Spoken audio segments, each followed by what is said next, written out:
Bonjour à toutes et à tous, bienvenue sur KTO pour la vie des diocèses où nous partons chaque semaine à la découverte d'un territoire, d'un diocèse et de son évêque. Et aujourd'hui, direction l'Est de la France, en Moselle, au cœur du diocèse de Metz, un territoire marqué par son histoire, sa position européenne et une organisation ecclésiale originale. Au programme, une plongée dans le régime concordataire et les conseils de fabrique et un éclairage sur la figure spirituelle et politique de Robert Schuman. Quelques mots sur la Moselle pour commencer, un département ouvert sur l'Europe et particulièrement marqué par l'attractivité du Luxembourg qui rayonne sur les villes de Thionville ou de Metz.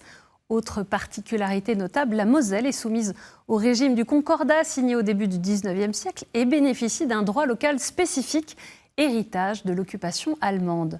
Le département continue de souffrir de la désindustrialisation et de nouvelles crises ont frappé la sidérurgie lorraine l'année dernière. La Moselle est davantage touchée par la pauvreté que le reste du Grand Est, puisqu'environ 15 à 16% de la population vit en dessous du seuil de pauvreté, particulièrement dans les anciennes zones industrielles comme le bassin houiller, Forbach ou bien encore la vallée de la Fensch. Pour parler du diocèse de Metz, je reçois son évêque, Monseigneur Philippe Ballot. Bonjour Monseigneur. Bonjour. Je viens de faire une rapide présentation de la Moselle. Comment est-ce que vous pourriez nous présenter, vous aussi, les caractéristiques de l'Église catholique en Moselle ? Eh bien, c'est une église qui à la fois est unie, puisqu'il y a la réalité du Concordat, et puis en même temps très diverse. Vous avez la campagne au cœur de la Moselle, vous avez les anciens charbonnages, vous avez la sidérurgie, le Luxembourg avec la grande finance qui attire, l'Allemagne qui est tout près. Donc, c'est à la fois des régions très diverses, et il faut accompagner. Vous allez jusque dans les Vosges, quand on est à l'Est. Et donc, il y a une unité qui est réelle, de par l'histoire aussi, vous l'avez rappelé, et puis une diversité qui fait qu'il y a une capacité d'accueil qui est très grande. Et quelques dates pour mieux connaître votre parcours. Monseigneur Philippe Ballot, vous êtes donc archevêque-évêque de Metz depuis 2022. Né en 1956 à Vesoul, en Haute-Saône, vous êtes fils d'agriculteur et c'est en Franche-Comté que vous avez grandi. C'est pour le diocèse de Besançon que vous avez été ordonné prêtre en 1985, en ayant vécu 2 années de coopération en République centrafricaine. Après le premier cycle au séminaire, vous étiez vicaire général de l'archidiocèse de Besançon de 2004 à 2009, quand le pape Benoît XVI vous a appelé à devenir évêque. C'est comme archevêque de Chambéry, évêque de Maurienne et Tarentaise que vous avez d'abord exercé votre ministère épiscopal de 2009 à 2022. Je mentionne aussi votre mission d'administrateur apostolique de Strasbourg de 2023 à 2024 et encore aujourd'hui du diocèse de Verdun en attendant l'installation de son évêque récemment nommé Monseigneur de Metz-Noblat. Votre devise épiscopale, elle vient de la lettre de saint Paul aux Romains, au chapitre 5, « L'espérance ne déçoit pas ». Monseigneur Philippe Ballot, être administrateur de diocèses voisins comme Strasbourg ou Verdun, est-ce que c'est une épreuve ou est-ce que c'est aussi une chance pour vivre autrement la communion entre églises locales ? Eh bien, paradoxalement, c'est une chance. Dans les deux situations, c'était une difficulté qui était vécue par l'un et l'autre diocèse. Il fallait s'épauler, se soutenir, et c'est ce qui s'est fait. Avec les personnes d'un côté comme de l'autre, et à Metz, qui disent, eh bien, on va s'entraider, on va se rendre des services. Et puis, avec les gens, quand j'étais à Strasbourg, quand je suis à Verdun, et à Metz, qui disent « on prie pour vous, parce que ça doit être un petit peu lourd ». Mais je dis « oui, mais ça l'est moins du fait qu'il y a beaucoup de personnes qui veulent collaborer. » Et dans les deux cas, eh bien, j'ai essayé à Strasbourg et je le fais à Verdun. On reste dans une dynamique et on voit que c'était 3 églises qui, en fait, se sont soutenues et continuent des collaborations. Ce que j'allais dire, c'est quoi les conséquences et peut-être les fruits de telle période ? Eh bien, on se connaît mieux, puisqu'on se rencontre. Les services ont eu à travailler ensemble à certains moments. Les soucis pastoraux eh bien, se ressemblent et on les partage, ce qui fait qu'on se sent de la famille. Et quand j'étais à Strasbourg, eh bien, Metz nous est proche et nous, Strasbourg nous est proche. Et encore maintenant, il y a des collaborations qui se font, on se rend service, on se questionne. Et de la même façon, pour Verdun, Alors, je le disais en introduction, en Moselle, le régime concordataire, qui relève du droit local alsacien-mosellan, encadre toujours les relations entre l'État et les cultes reconnus. Hérité du concordat, ce statut unique en France organise notamment la gestion des paroisses et de leurs biens. Les conseils de fabrique des établissements publics du culte chargés de la gestion matérielle et financière des paroisses catholiques y jouent un rôle central, puisque communes et paroisses doivent y travailler en lien étroit. Nous avons assisté à un conseil de fabrique pour tenter d'en comprendre les spécificités. C'est un reportage de Guillaume Cross.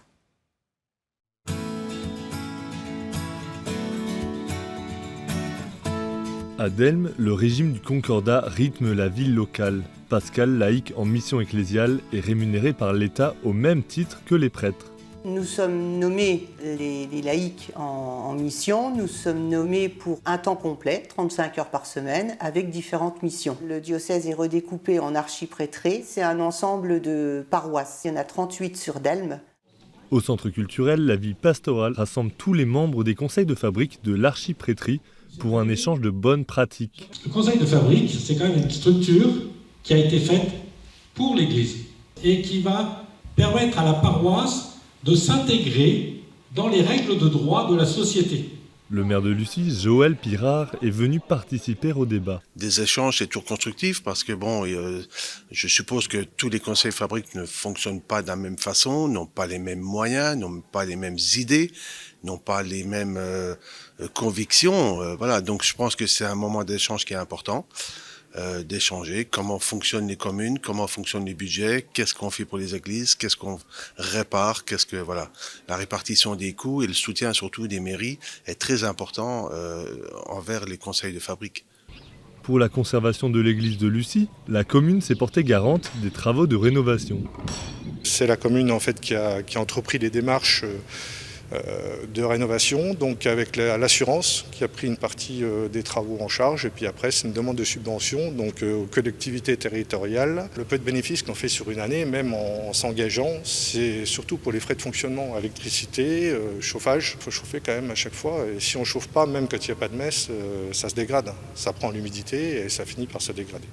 A contrario, le maire de Liaucourt n'a pas pu compter sur l'appui de sa commune. Il s'est résigné à employer d'autres méthodes. On a établi une sorte de concordat, si je peux dire, entre nous et le conseil de fabrique, c'est-à-dire que nous, on portait le projet. Par contre, en termes de financement, il fallait que la commune soit le moins impactée possible. Il a fallu aller frapper à beaucoup de portes, et quand les portes fermaient, il a fallu passer par les fenêtres. Et on a réussi à financer ce projet-là par de la subvention, par du don. On a fait également du mécénat. Nous avons étalé les travaux sur 10 ans, parce que malheureusement, il faut ce temps-là pour y arriver. Spécificité du droit local alsacien-mosellan, les conseils de fabrique demeurent un lieu original de coopération entre l'Église et la commune pour gérer matériellement et financièrement les paroisses catholiques.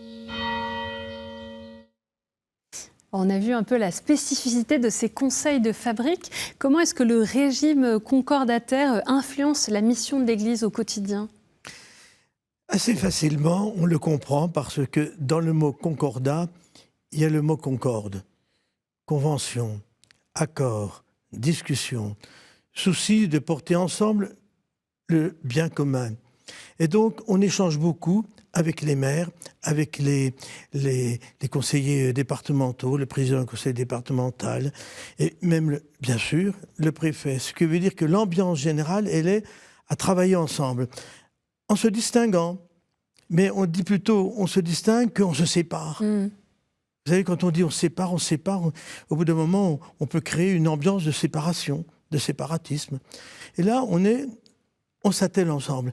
Et là, l'exemple que vous avez donné, les conseils de fabrique, c'est tout à fait cela. Il y a le maire, il y a le curé, il y a quelques personnes. Et ensemble, ils ont le souci de leur église, du presbytère. Le conseil de fabrique possède quelques autres bâtiments, ils en ont le souci aussi. Ce qui fait que les maires, tout naturellement, ont la ligne budgétaire qui correspond à l'église.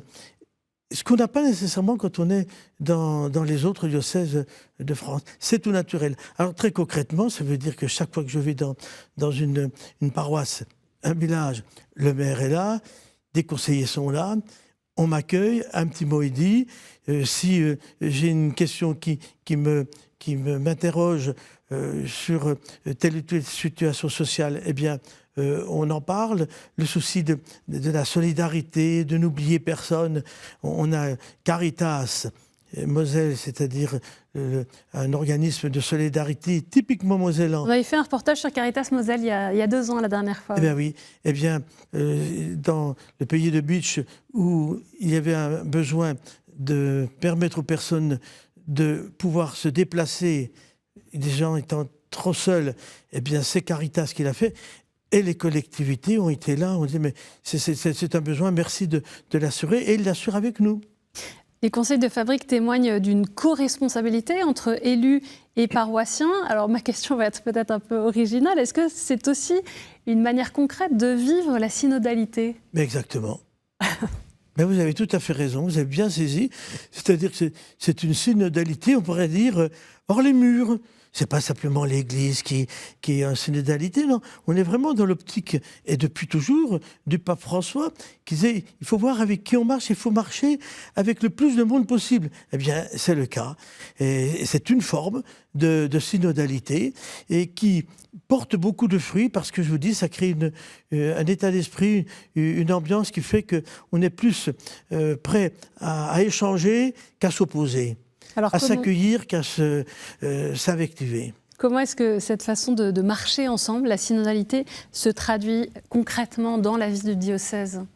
Eh bien, l'ensemble des activités qui sont faites, on essaie de les faire le plus possible en informant, en associant les personnes. Vous voyez, le mot qu'il faut garder en tête, c'est le mot « associer ». Vous voyez, ces conseils de fabrique, ils se posent la question... qui va-t-on trouver pour nous succéder ? Il dit, mauvaise question. Parce que quand vous vous posez cette question, vous voulez mettre quelqu'un dans votre manière de comprendre. Or, dès maintenant, associez les plus jeunes. Associez les plus jeunes à ce que vous faites. Et j'ai un exemple très concret. Un jeune a été associé au conseil de fabrique à 18 ans, il était majeur. Il s'est intéressé, il était serveur d'hôtel. Il est devenu ensuite le président du conseil de fabrique. Et puis, il y a 2 ans, il dit « Mais je me demande si je ne suis pas appelé à devenir prêtre. » Donc, ce sont aussi des lieux vocationnels. C'est bien pour cela. On dira la même chose quand il s'agit de la pastorale des catéchumènes, de l'enseignement catholique, de la réalité de solidarité. On fait ensemble et on associe. Et c'est un enjeu immense pour les néophytes, ceux qui viennent d'être baptisés. La manière de les accueillir, c'est simplement de les associer à ce que nous faisons. Vous avez aussi mis en place en Moselle des visites pastorales sous une forme originale, spécifique, sous la forme de visitation. Quelle est la grâce particulière, j'allais dire spirituelle, de ces rencontres de terrain ? On pourrait dire qu'elle est synodale, dans le sens où tous les ans, donc elle est régulière. Je vais 2 jours dans ces circonscriptions, il y en a 9, et ce sont les prêtres, avec les laïcs, qui font le programme. Et ils voient ce sur quoi ils voudraient qu'on puisse échanger. Les personnes que je dois visiter, les réalités humaines que je dois connaître davantage. Et suivant le lieu où je me trouve, on va dire la circonscription, si je suis le Nord, près de Thionville, c'est le transfrontalier qui va par exemple se questionner. Si je vais du côté de Bitche que je citais, c'est la question plutôt du rural et de la montagne. Si je suis à Metz, eh bien, ça va être la métropole et ce qui est en train de se construire, entre autres un grand hôpital. Donc ça se traduit par un état d'esprit, là aussi, qui est le même que celui de Marie quand elle va voir Élisabeth. Qu'est-ce qu'elle dit ? Elle dit « Tu vas vivre un événement unique qui est la naissance de Jean-Baptiste. Et moi aussi, je suis enceinte. » Elle ne va pas simplement l'aider techniquement. Sûrement qu'il y a des aspects de ce type. Mais elle dit « Nous sommes en train de vivre un événement et nous nous soutenons. » Eh bien, les visitations, c'est cela aussi. On sent que l'Église, en Moselle, comme dans toute la France, bouge, que la société change, et donc ensemble, nous portons cet événement. On va parler d'une des figures importantes du diocèse de Metz, Robert Schuman, qui est surtout connu comme l'un des pères fondateurs de l'Europe et comme une figure majeure de la réconciliation franco-allemande. Mais derrière l'homme politique, vous le savez peut-être, se trouve un catholique profondément engagé. À Sichazel, sur les hauteurs de Metz, sa maison, aujourd'hui transformée en musée, témoigne encore de cette dimension essentielle de sa vie. Robert Schuman y priait quotidiennement dans la chapelle attenante à sa demeure, illustrant la place centrale de la foi dans son existence. Le père Grégoire Corneloup, président de l'Institut Saint-Benoît, évoque à ce sujet l'héritage à la fois politique et spirituel laissé par Robert Schuman. Alors Robert Schuman, il a été reconnu vénérable par le pape François, certainement parce que c'est un chrétien engagé en politique qui a vécu dans toutes les dimensions de sa vie, sa foi chrétienne. Ce qu'on voit avec Robert Schuman, c'est qu'il y a une dimension d'unité de vie. Voilà. C'est le même à l'intérieur, c'est le même à l'extérieur. C'est un homme des frontières. Donc en tant qu'homme des frontières, en fait, il a cette connaissance des voisins qui lui permet de ne pas regarder l'autre de manière hautaine ou agressive, évidemment, mais au contraire en voyant les qualités des autres. Dans la chapelle des Sœurs, il reste le Prie-Dieu où Robert Schuman priait. C'est un lieu symbolique, en fait, pour bien manifester que sa vie publique prenait sa source à genoux dans la prière, dans le chapelet et dans la messe. Je pense que pour le monde d'aujourd'hui, Robert Schuman, il est inspirant dans sa façon d'être, avant même d'avoir créé une institution qui est l'Europe. Si chacun commence à vivre de cette simplicité, de cette intégrité, de ce respect de l'adversaire, de cette volonté d'avancer pour le bien commun, alors dans tous les conflits qu'on a dans le monde, il y a des choses qui vont se créer. Robert Schuman était un homme de pont. Pour créer des ponts, c'était vrai dans sa relation avec même des adversaires politiques. Dans les conflits, spécialement les conflits armés qu'on a aujourd'hui, s'il y avait cette écoute, certainement que le monde serait meilleur. On entend cette très belle figure de Robert Schuman où foi et engagement politique étaient profondément unis. Est-ce qu'on peut dire qu'il incarne une forme de sainteté laïque engagée dans la vie publique ? Et bien sûr, car il a pensé à un moment donné devenir prêtre. Et c'est son évêque, son accompagnateur spirituel qui lui dit non, tu es tellement donné aux autres qu'il faut que tu continues dans cette direction. C'est la forme éminente de la charité dont parlait Benoît XVI. Eh bien, exactement. Et on lui a dit, on a besoin de saints en veston, sous-entendu, pas simplement en soutane. Et il a accueilli cette demande, et ça se traduit même dans son style de vie, on vient de l'entendre, et par le fait même qu'il est resté célibataire, totalement donné, et que c'est vraiment sa foi, sa pratique quotidienne de l'Eucharistie, de la messe, qui explique qu'il ait été si disponible à tout ce que le Seigneur pouvait mettre sur son chemin, et entre autres, exercer différentes responsabilités politiques, avec ce désir de la réconciliation franco-allemande et de dire il faut commencer par des petites solidarités de fait qui petit à petit vont s'étendre.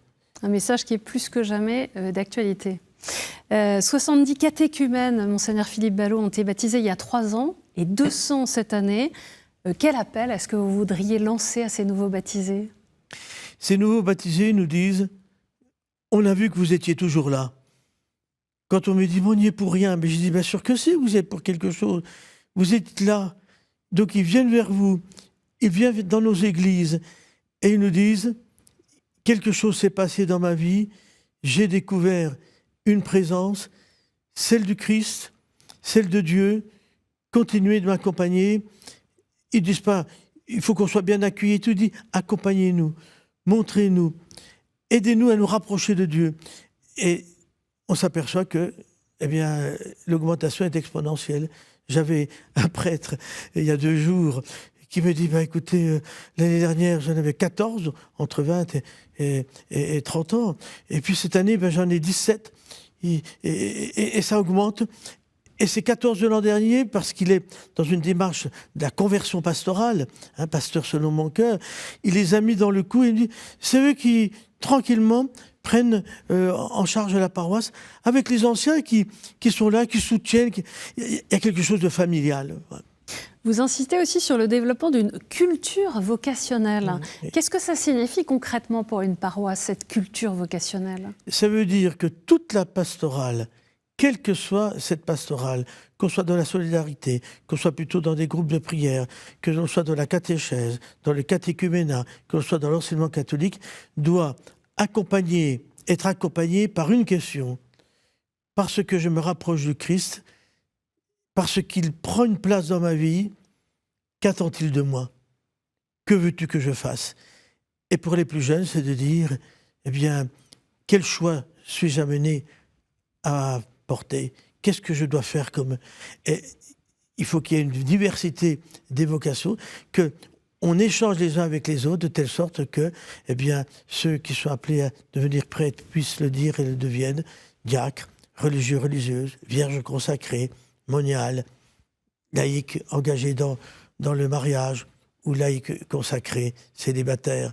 Tout cela, il faut que ça soit dans un climat, dans une atmosphère qui fait que c'est toujours cette question-là qui est présente et on échange sur cette question. Seigneur, que veux-tu que je fasse de ma vie? Ben oui, c'est ça. Alors, on va passer maintenant aux questions de terrain, Monseigneur Philippe Ballot.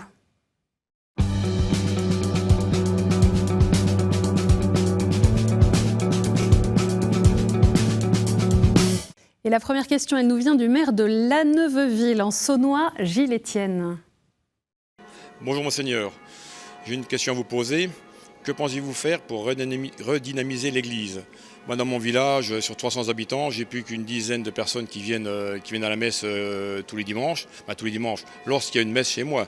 Dans ma paroisse, on a à peu près 4 messes par an. Il nous manque beaucoup de prêtres. Que pensez-vous faire pour cela aussi? Et je vous remercie pour vos réponses. Oui, c'est une question qui se pose dans tous les villages qui sont petits et qui ont une église et qui y tiennent. La réponse, c'est continuer d'aller dans les églises. Ouvrez les églises, que les personnes puissent y venir, qu'ensemble, on puisse discuter avec le maire pour voir qu'est-ce que l'on peut y vivre, l'habiter, pas simplement quand il y a une messe, mais en dehors de la messe. Les groupes de prière, mais aussi une exposition qui peut être mise, une crèche qui est faite et on invite les habitants à venir. On permet aux enfants de l'école de venir la visiter, la découvrir. Donc il y a des tas d'idées pour que l'on ne soit pas pris simplement par l'église existe que s'il y a la messe. Non, elle a été construite d'ailleurs, pas simplement pour les célébrations, pour que les gens y soient et qu'ils puissent se réapproprier leur église. Ben pour qu'ils se réapproprient leur église, il faut les ouvrir. On écoute la question de Marie-Paul de l'église Saint-Simon et Saint-Jude de Metz. Bonjour Monseigneur, comment en tant que chrétien manifester notre proximité à toute forme de précarité que l'on rencontre à Metz tous les jours? Oui, et cette question est importante. Et à Saint-Simon et Saint-Jude, c'est une église qui accueille régulièrement des personnes qui sont dans la pauvreté, qui sont dans la rue. Il y a à Metz l'équipe de rue qui, chaque semaine, va dans la rue, rencontre les personnes qui sont mendiantes, qui attendent, elle parle avec eux. Et il y a une écoute. Elles peuvent être jointes régulièrement, chaque semaine, tous les jours. Et puis, il y a le Secours catholique qui fait un gros travail, la Caritas avec le vestiaire, et puis Carré Bout de Chou pour les petits, donc, qui est aussi une dynamique. Et comme dit cette dame, c'est-à-dire il ne faut à aucun moment limiter les liens, les contacts, y compris avec une dimension spirituelle, parce que les personnes qui sont dans la rue aiment aussi qu'on puisse prier avec elles. Et ça se fait à Saint-Simon et Saint-Jude. Et on a une dernière question de Monique, qui est bénévole à la cathédrale de Metz. Oui, je connais bien. Bonjour Monseigneur. Je souhaite savoir quel lien avez-vous avec vos paroissiens et surtout vos fidèles. Merci. Je connais bien Monique, puisqu'elle était à la cathédrale. Ah, le lien, c'est ce qui est attendu énormément aujourd'hui. C'est que les personnes souhaitent que... La proximité, de la relation. Oui, la proximité est une proximité simple, humble. Alors, je l'exprime par de nombreuses visites sur le terrain, des villages, les visitations, les confirmations, les inaugurations, les consécrations d'hôtels. J'ai fait plus d'une dizaine de consécrations d'hôtels. Et je vois que si, à la fin de la messe, je suis là, je reste. Si, dans la manière d'accueillir, il y a un peu d'humour, si, dans l'homélie, je peux citer quelques exemples très concrets que j'ai vécus, si je vais rencontrer des personnes dans une ferme, dans une usine, eh bien, on sent que cette proximité, elle est perçue, elle est reconnue, et puis ça stimule et ça aide. Alors, c'est une proximité, j'allais dire, qui doit être naturelle, spontanée, immédiate. C'est-à-dire qu'il faut, dans le rapport que l'on a avec les personnes chaque jour, d'être dans cette simplicité et cette proximité. C'est ce qui se passe en ce moment à l'évêché, où il y a des travaux qui se font avec les ouvriers, par exemple, qui y travaillent. Un dernier mot, à la fin de cette émission, on arrive déjà dans la dernière minute. Votre devise épiscopale est « L'espérance ne déçoit pas ». Dans le contexte actuel, quel signe d'espérance est-ce que vous souhaitez particulièrement transmettre aux catholiques de Moselle ? Les catéchumènes qui arrivent, et puis cette capacité que l'on a en Moselle, en raison de notre histoire, de dire la paix est possible, la paix est une réalité, puisque nous la vivons entre Français et Allemands sur une terre qui a été désolée par les guerres et les annexions. La paix est possible. Merci beaucoup, Monseigneur Philippe Ballot, d'être venu sur le plateau de la vie des diocèses. Pour en savoir plus sur le diocèse de Metz, rendez-vous sur le site internet metz.catholique.fr. Cette émission est bien sûr à revoir sur kto-tv.com, à réécouter sur les plateformes de podcast et sur l'application KTO Radio. Merci pour votre fidélité et rendez-vous la semaine prochaine.